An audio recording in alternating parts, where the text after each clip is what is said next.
ان کی آنکھ بند ہونے کے بہت بہت کئی چند برسوں کے اندر بھلا دیا.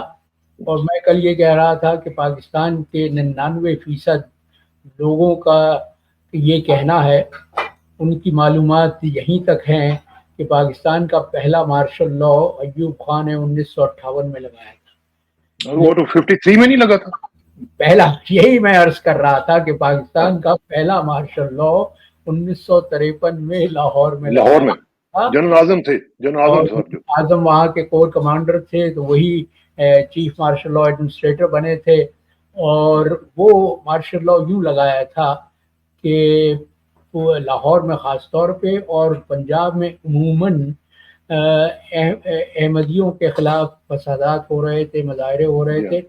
تو پہلا پاکستان میں جو پہلا مارشل لا لگانے کی ضرورت محسوس ہوئی, وہ قائد اعظم کے انتقال کے 4 سال بھی ہم نے انتظار نہیں کیا. جی نہیں, اب پھر ہم نے 25 سال بھی انتظار نہیں کیا قائد اعظم کے پاکستان کو 2 لخت کرنے کے لیے. دیکھیے ایک اور بہت ہی بنیادی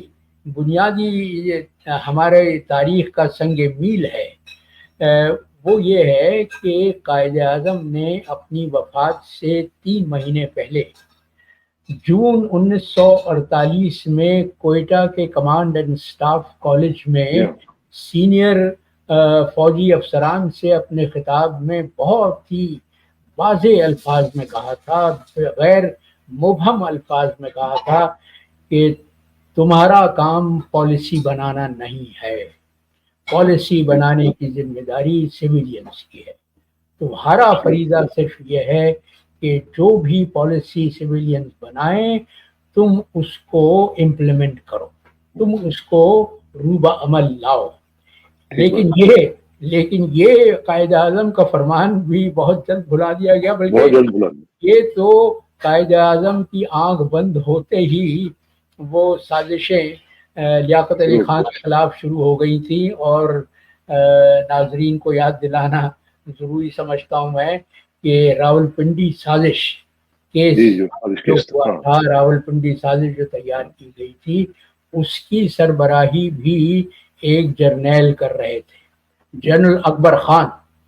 وہ جب تقسیم ہوئی ہے 1947 میں, تو برطانوی انڈین فوج کے افسران میں جو سب سے سینئر مسلم افسر تھے جنرل اکبر خان تھے. اور انہوں نے راولپنڈی سازش کا تانا بانا بنا, اس کو تیار کیا. بلکہ مجھے یاد ہے کہ ذوالفقار علی بھٹو نے جنرل اکبر خان کو چیکوسلواکیہ میں سفیر لگا دیا تھا. جی, اور یہ شاید 1976 کی بات ہے. وہ اسلام آباد آئے ہوئے تھے چھٹی پر. اچھا. تو دفتر خارجہ بھی آئے, میں اس وقت دفتر خارجہ میں ڈائریکٹر تھا. تو ہم لوگوں کا معمول تھا کہ ہم جتنے بھی فارن سروس کے افسران تھے وہ چائے کے لیے ایک جگہ جمع ہوتے تھے.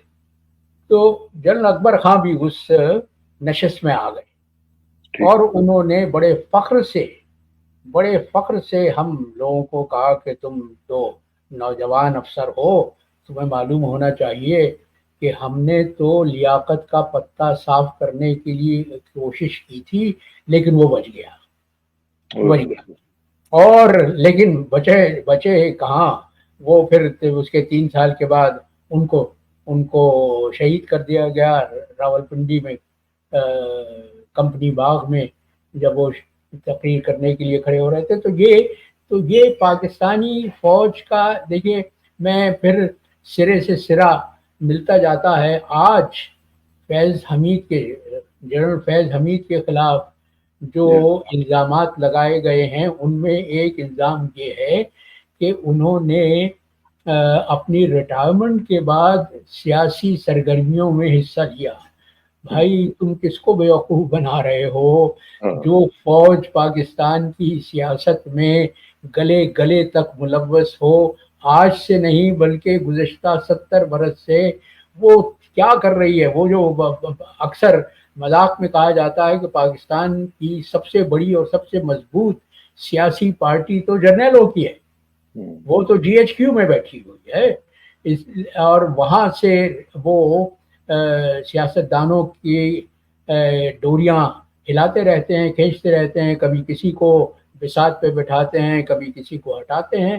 تو یہ کھیل ایک عرصے سے جاری ہے. یہ بھی تو ہو سکتا ہے نا غوری صاحب کہ ان کے اوپر اعتراض یہ ہو کہ آپ نے تو سیاست جو ہے وہ یونیفارم کے اندر کرنی تھی، آپ نے باہر جا کے شروع کر دی ہے. نہیں، وہ اصل میں شکایت یہ ہے کہ انہوں نے ایک ناپسندیدہ سیاسی لیڈر کے ساتھ روابط رکھے، جو بیان کیا جا رہا ہے نا کہ انہوں نے آج بلکہ وہ ہم جو حکومت پاکستان کے ترجمان ہیں، وزیر اطلاعات ہیں عطا ترر، انہوں نے بڑا لمبا چوڑا بیان دیا ہے. انہوں نے کہا کہ فیض حمید نے تو عمران خان کے ساتھ مل کے ساز باز کی، انہوں نے سازش تیار کی، تو یہ سب الا بلا وہ کہہ رہے تھے. تو یہ ساری شکایت یہ نہیں ہے کہ وہ انہوں نے سیاست کی یا سیاسی معاملات میں ملوث ہونے کی کوشش کی، بلکہ گلہ یہ ہے کہ انہوں نے ایک ناپسندیدہ سیاسی لیڈر کے ساتھ روابط بڑھائے. اور اچھا، لیکن اس میں جو غوری صاحب جو بات اب لیٹسٹ آئی ہے وہ یہ ہے کہ مزید کچھ لوگوں کو گرفتار کیا گیا ہے، جس میں آپ کو معلوم ہی ہے بریگیڈیئر نعیم فخر ہیں، اس میں بریگیڈیئر غفار ہیں، ایک کرنل عاصم ہے، ایک کرنل ارتضیٰ ہارون ہے. یہ سب لوگوں کو گرفتار کیا گیا ہے، لیکن اس کا جو بنیادی ایک جو پلاٹ آپ کو نظر آ رہا ہے، کیا آپ وہ سمجھتے ہیں کہ یہ صرف پروفیشنل لیول پہ اس طرح کی چیز کوئی جو وہ کی جا رہی ہے، پولیٹیکل ہے، یا اس کی کچھ انٹرنیشنل کونوٹیشنز بھی ہیں؟ نہیں کسانہ صاحب، میں سمجھتا ہوں کہ اصل ہدف فیض حمید نہیں ہے، اصل ہدف نشانہ کوئی اور ہے، عمران خان ہے.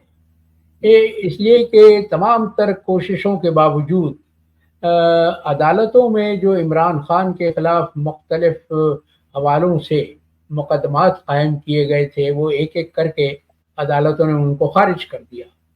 اب آخری مہرہ جو ہماری فوجی قیادت کا تھا وہ فائز عیسیٰ تھے.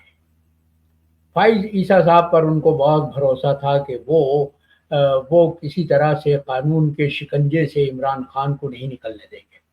تو فائز عیسیٰ نے تو اب بھی اپنا کردار ادا کیا ہے. ابھی 2 دن پہلے انہوں نے جو فیصلہ سنایا ہے اس کے تحت وہ لاہور کی 3 نشستیں جو تحریک انصاف کے حصے کی تھی وہ مسلم لیگ نواز کو دے دی گئی ہیں. دیکھیے اب بھی کوشش یہ ہے، جو ان کا لیٹسٹ کارنامہ ہے وہ بھی آپ نے پڑھا ہوگا، آج ہی جو رپورٹ ہوا ہے وہ یہ ہے کہ جو وائلڈ لائف کا کیس چل رہا تھا جس کے ساتھ عمران خان کا کوئی تعلق نہیں تھا، اور وہ منال ریسٹورانٹ وغیرہ کے معاملات چل رہے تھے، وہاں پہ بھی انہوں نے یہ 190 ملین پاؤنڈز والا جو کیس تھا اس کا ذکر شروع کر دیا.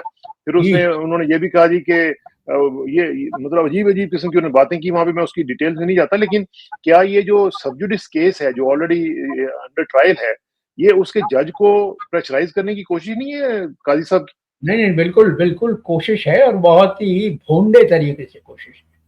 دیکھیے فائز عیسیٰ تو پاکستان کی عدلیہ کی تاریخ میں کہتا ہوں کہ بہت داغدار ہے وہ، اور اس کی ابتدا ہوئی جسٹس منیر سے، جب انہوں نے غلام محمد کے اس ناجائز فیصلے کو جائز قرار دیا جس کے تحت انہوں نے پاکستان کی دستور ساز اسمبلی کو توڑ دیا تھا.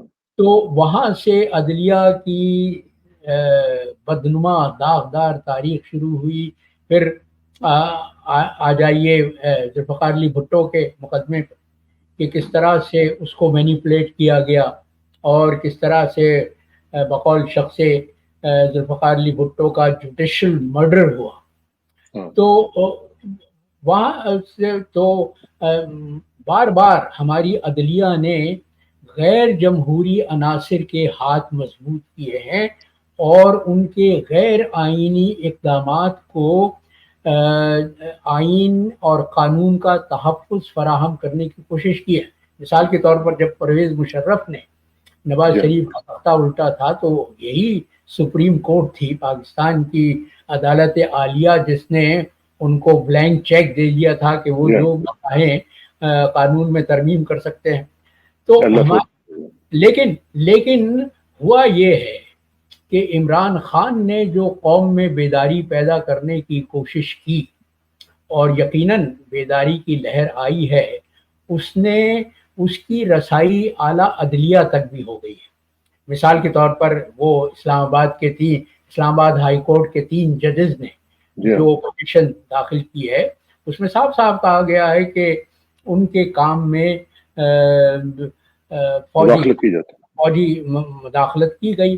پھر آپ کو یاد ہوگا اسلام آباد ہائی کورٹ کے جو چیف جسٹس تھے شوکت عزیز صاحب، انہوں نے بھی یہی الزام لگایا تھا، اور اگرچہ ان کو برطرف کر دیا گیا تھا لیکن انہوں نے بھی یہی کہا تھا کہ ان کے کام میں مداخلت کی جاتی ہے اور ان سے کہا جاتا ہے کہ کیا انہوں نے بھی جنرل فیض کا نام لیا تھا ویسے.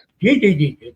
تو جنرل فیض نہ پہلے جرنیل تھے جنہوں نے سیاست کے دھارے میں ڈبکیاں لگائیں، نہ وہ آخری جرنیل ہیں.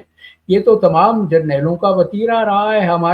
ہمارے جو ہائی کمانڈ ہے وہ یہ سمجھتی ہے. اصل میں اس کا جو میں دیکھیے موازنہ کر رہا تھا بنگلہ دیش کے آرمی کا اور پاکستان آرمی کا. دیکھیں وہاں پر حسینہ واجد نے 15 برس سے ایک سویلین ڈکٹیٹرشپ قائم کر رکھی تھی. وہ اس نے تمام حزب اختلاف کا صفایا کر دیا تھا بخصوص شخص.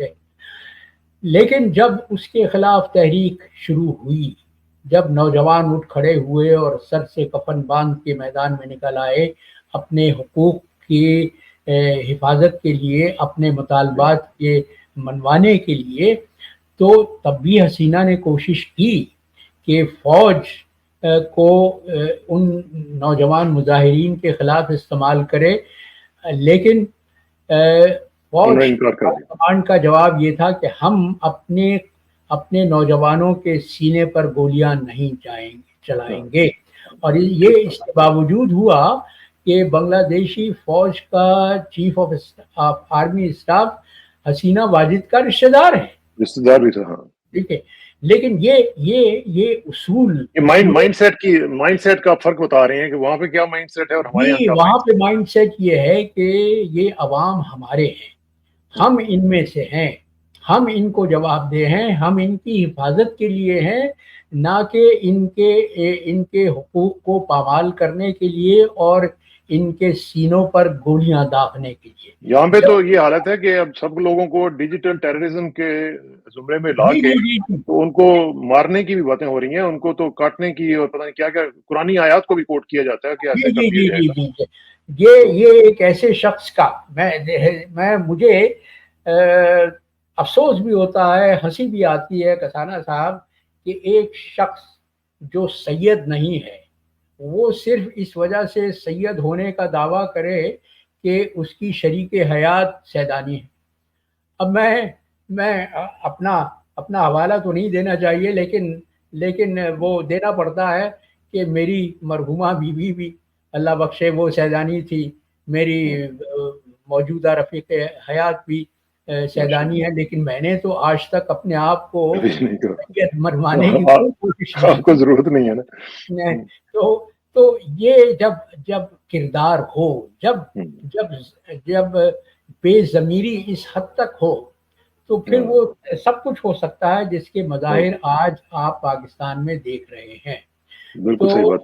اچھا ایک مظہر جو ہے، ایک جو مظہر ہے وہ یہ بھی ہے کہ ہم نے ان کی جو بائی لیٹرل ڈسکشنز ہو رہی ہیں مختلف گروپس کے ساتھ، اور آرمی چیف صاحب نے اپنے جو سینئرز ہیں 4 سٹارز کو بھی بلا کے ان سے بھی بات چیت کی ہے. یہ تصویر ہے، یہ بھی آپ ذرا دیکھیے، یہ بھی انٹرنیٹ پہ گردش کر رہی ہے. اور اس میں دیکھیے کہ راحیل شریف صاحب نظر آ رہے ہیں. جی راحیل شریف صاحب بھی ہیں، اور اشفاق پرویز کیانی صاحب بھی ہیں، احسن سلیم حیات صاحب بھی ہیں، اور جی وہ جو ندیم صاحب ہیں، جنرل ندیم ہوا کرتے تھے، وہ بھی پیچھے ہیں. تو یہ میں دیکھ رہا ہوں ان کو. لیکن اب دیکھیں کہ انہوں نے بیسیکلی ان کو بریف کیا ہوگا جنرل فیض کے بارے میں کہ جی اب ہم یہ کر رہے ہیں, تو آن بورڈ ان کو لینے کی کوشش کی ہوگی. لیکن اس سے کیا ظاہر کیا ہوتا ہے کہ کوئی فرسٹریشن ہے افواج کے اندر, یا کوئی پینک ہے کہ اس طرح کا جو کوئی ڈیسیژن اگر لیں گے ہم تو پتہ نہیں ہمیں ود ان آرگنائزیشن کوئی ریئیکشن نہ آ جائے, یا اس طرح کی چیزیں. کسانہ صاحب, میرے دوستوں نے جو اسلام آباد میں رہتے ہیں, اور ظاہر ہے کہ وہاں پر بے شمار ریٹائرڈ ڈپلومیٹس جو ہیں آپ کے دوست رہتے ہیں, ریٹائرڈ میرے ساتھی ایمبیسڈرز رہتے ہیں, ان کا یہ کہنا ہے کہ فوج کے اندر ان کی اپنی صفوں میں ہلچل ہے, اضطراب ہے, اور موجودہ حالات سے اطمینان نہیں ہے. موجودہ حالات کی نہج کی اس روش سے جس پر فوجی قیادت ملک کو چلانا چاہتی ہے, اس سے وہ مطمئن نہیں ہے. تو یہ ایک طرف میں سمجھتا ہوں کہ ایک طرف ان لوگوں کو متنبع کرنے کے لیے, ان افسران کو متنبع کرنے کے لیے یہ ڈرامہ رچایا گیا ہے کہ دیکھو, ہم اگر اپنے ایک 3 اسٹار جنرل کو قانون کے کٹہرے میں لا سکتے ہیں تو تم کس کھیت کی مولی ہو, تم کس گنتی شمار میں ہو. لیکن پھر میں پھر اپنے اس بیان کو دہراتا ہوں کہ اصل ہدف فیض حمید نہیں ہے, اصل ہدف عمران خان ہے, اس لیے کہ ملک کی اعلیٰ عدالتوں کے ذریعے سے اس کو معطوب کرنے کا یا اس کو مجرم قرار دینے کی تمام کوششیں ناکام ہو گئی ہیں. اب آخری حربہ جو ہمارے جرنیلوں کے پاس بچا ہے وہ یہ ہے کہ عمران خان پر مقدمہ فوجی عدالت میں چلایا جائے, اور اس کے لیے میں سمجھتا ہوں کہ یہ ضروری سمجھا گیا کہ فیض حمید کو استعمال کیا جائے. وہ جو ہم اپنی سفارتی اصطلاح میں اور بلکہ صحافیوں کی اصطلاح میں بھی کہتے ہیں ریڈ ہیرنگ اصل میں فیض حمید ہے.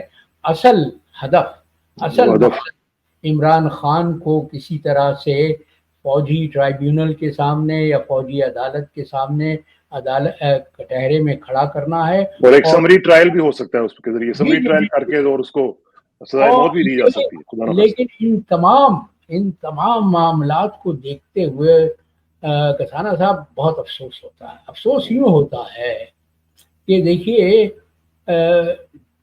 انتہائی بد نصیب ہوتی ہے وہ قوم جو اپنی غلطیوں سے نہ سیکھے. آپ نے وہ کہاوت سنی ہوگی کہ سمجھدار وہ ہوتا ہے جو دوسروں کی غلطیوں سے سیکھے. ایک عام فہم کا انسان اپنی غلطیوں سے سیکھتا ہے, لیکن ایک احمق, ایک بے وقوف وہ ہوتا ہے جو اپنی غلطیوں سے نہ سیکھے. تو آج جو کچھ بھی ہو رہا ہے آپ کو نظر نہیں, آپ کو یقیناً یہ احساس ہوتا ہوگا کہ یہ جو کچھ بھی 1971 میں ہوا تھا مشرقی پاکستان میں, یہ وہ فلم پھر سے چلائی جا رہی ہے.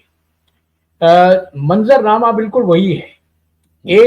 ایک پارٹی جس کو عوام نے اپنا مینڈیٹ دیا تھا, اپنا بھرپور مینڈیٹ دیا تھا, مشرقی پاکستان کے لوگوں نے یک زبان ہو کر تمام نشستیں عوامی لیگ کے سپرد کر دی تھی, سوائے ایک نشست کے, وہ نور الامین صاحب جو تھے کہ انہوں نے جیتی تھی. بقیہ 162 نشستیں عوامی لیگ نے جیتی تھی. لیکن اس وقت کی جو فوجی قیادت تھی وہ یہ سمجھتی تھی کہ شیخ مجیب الرحمان کو اقتدار سونپنا تو ان کے مفادات. ایون ایک دن پہلے تک بھی وہ کہہ رہے تھے کہ everything will be fine, کوئی مسئلہ نہیں ہے. لیکن آپ یہ دیکھیں نا غوری صاحب کے جو اس وقت آپ نے صورتحال بتائی ہے, اسی میں آپ دیکھیں کہ ابھی ہم نے تھوڑی دیر پہلے ڈیجیٹل ٹیررزم کا ذکر کیا. ایک ڈیجیٹل ٹیررسٹ جو ہے وہ انہوں نے آج پکڑا ہے, وہ یہ ہے, یہ اون علی کھوسہ صاحب ہیں جنہوں نے وہ ایک نغمہ یا ملی ترانے کا ایک پیروڈی بنا کے بل پاکستان, اب وہ بل وائرل ہوا تھا, ان کے ویڈیو اکانومی کو بیسیکلی بتا رہے ہیں. اچھا, اب اکانومی کو انہوں نے ٹارگٹ کیا اور باقاعدہ طور پر یہ بات بھی ٹھیک ہے، جن سے بھی آپ بھی بات کرتے ہیں، ہم بھی بات کرتے ہیں، لوگ رو رہے ہیں بلوں کے حوالے سے۔ اچھا آج آپ نے یہ بھی پڑھا ہوگا کہ محترم نائب وزیر اعظم صاحب جو ہیں اور وزیر جی خزانہ صاحب، وہ جی یہ کہہ رہے ہیں کہ جی بری امام کا جو عرس ہے اب وہ شروع ہو جائے گا اور وہ بحال ہو گیا ہے، تو اس کے بعد اب ہماری اکانومی بھی بحال ہو جائے گی۔ یہ یہ یہ لوگ احمقوں کی جنت میں رہنے والے ہیں، ٹھیک ہے نا؟ اور ایک اب آپ سوچئے کہ ملک کن خطرات سے دو چار ہے۔ میں کہتا ہوں کہ وہ ہم اپنی پوری سروس کے دوران 36 برس میں نے سفارتی زندگی میں گزارے ہیں، ہمیشہ یہی سنا کہ ملک بحران سے گزر رہا ہے، ملک مشکلات سے دو چار ہے۔ لیکن جو مشکلات آج ملک کو درپیش ہیں، ایسی مشکل تو کبھی نہیں آئی کبھی بھی تھی۔ نہیں۔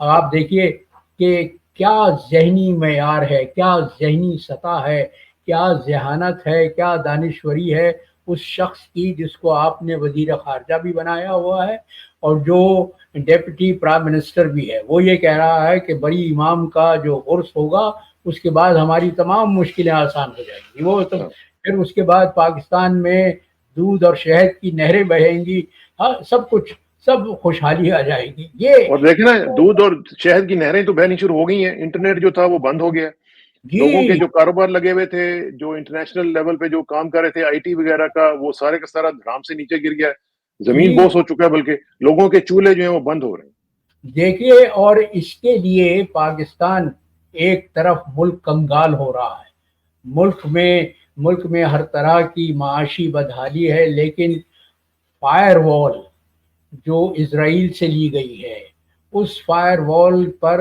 20 ارب روپے خرچ ہوئے ہیں، 20 ارب روپے۔ اور میرا بڑا بیٹا، وہ اللہ اس کو رکھے، وہ اس کو اب 30 برس ہو جائیں گے، وہ آئی ٹی اسپیشلسٹ ہے۔ وہ ماشاء مجھ سے کہہ رہا تھا کہ ابو یہ جو حرکتیں کر رہے ہیں اس سے پاکستان کو کم از کم $300 ملین کا نقصان ہوگا۔ آپ سوچئے اللہ۔ کہ قوم سے ہمدردی کیوں نہیں ہے؟ وہ جو میں ذکر کر رہا تھا، موازنہ کر رہا تھا بنگلہ دیش ہائی کمانڈ کا اور جی ہماری پاکستانی فوج کی ہائی کمانڈ کا۔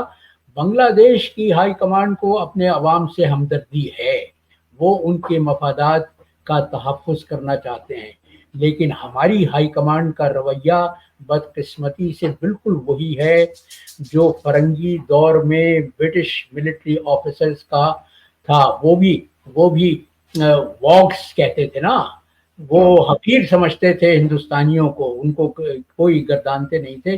تو یہی پاکستانی فوج کی ہائی کمان کا رویہ ہے کہ وہ اپنے عوام کو بار بار فتح کرتے رہتے ہیں۔ ان کی گولیاں پاکستانی عوام کے سینوں کو چھیدنے کے لیے ہمیشہ تیار رہتی ہیں۔ اور آج آپ تک دیکھیں اس کا جو جی ٹرکل ڈاؤن ایفیکٹ ہے وہ یہ ہو رہا ہے کہ جو باقی ادارے ہیں وہ بھی اپنا کام چھوڑ چکے ہیں۔ ابھی آپ نے دیکھا کہ جو کل کی خبر تھی کہ بیلجیم کی ایک خاتون جو تھیں، جو پاکستان کا وہ ٹورزم کے لیے آئی ہوئی تھیں، اور ان کے ساتھ جو انہوں نے سلوک کیا، وہاں پہ 6-7 لوگوں نے ان کو پکڑا اور 5-6 دن ان کو رکھا، اور جی توبہ جی استغفار جو ان کے ساتھ بدسلوکی کی گئی ہے، درندگی کی گئی ہے، جی یہ جی یہ کیا امیج ہمارا دیا جا رہا ہے؟ اور کیا ہماری پولیس کہاں پہ ہے؟ کوئی ادارہ اپنا کام نہیں کر رہا ہے۔ اس طرح کے لوگ، اب کون جائے گا وہاں پہ پاکستان میں ٹوریزم کرنے کے لیے؟ کون جائیں گے لوگ جو انٹرنیشنل ٹورسٹ ہوں گے؟ کوئی بھی نہیں نہیں، جائے اب آپ یہ سوچئے کہ پاکستان میں جب اس طرح کے انٹرنیٹ کی یہ مشکلات ہیں، تو کون سا بین الاقوامی سرمایہ کار ہوگا جو پاکستان میں سرمایہ کاری کرنے کے لیے تیار ہوگا؟ ایک گا۔ طرف آپ یہ ڈھنڈورا پیٹ رہے ہیں کہ ہم یہی جنرل عاصم منیر تھے نا جنہوں نے پچھلے برس یہ دعویٰ کیا تھا کہ وہ ایک سال میں $100 بلین کی انویسٹمنٹ پاکستان میں لے آئیں گے۔ اب آپ ان سے ایف سی سوال کیجئے کہ 100 بلین تو کجا، آپ $100 ملین کی بھی انویسٹمنٹ لے کے آئے ہیں یا نہیں آئے؟ ہاں ہاں دوسری طرف آپ اپنی معیشت کی جڑیں کھود رہے ہیں، اپنے نوجوانوں کا مستقبل تاریک کر رہے ہیں، ان کو انٹرنیٹ کی سہولت سے محروم کر کے۔ اور ادھر آپ دیکھیں کہ منکی پاکس جو ہے وہ اس کی بھی آ گئی ہے جی ایڈوائزری، وہ ایک وہ کیس بھی۔ رپورٹ ہو گیا پاکستان ہاں جی، میں۔ تو اگر اس طرح کی چیزیں شروع ہو گئیں تو پھر پاکستان کی اکانومی تو بالکل اس کا تو بھٹا ہی بیٹھ جائے گا، اور لوگوں کے پتہ نہیں کیا بنے گا پھر۔ یہ بھی بہت ہی سیریس دیکھیے، ایشو ہے۔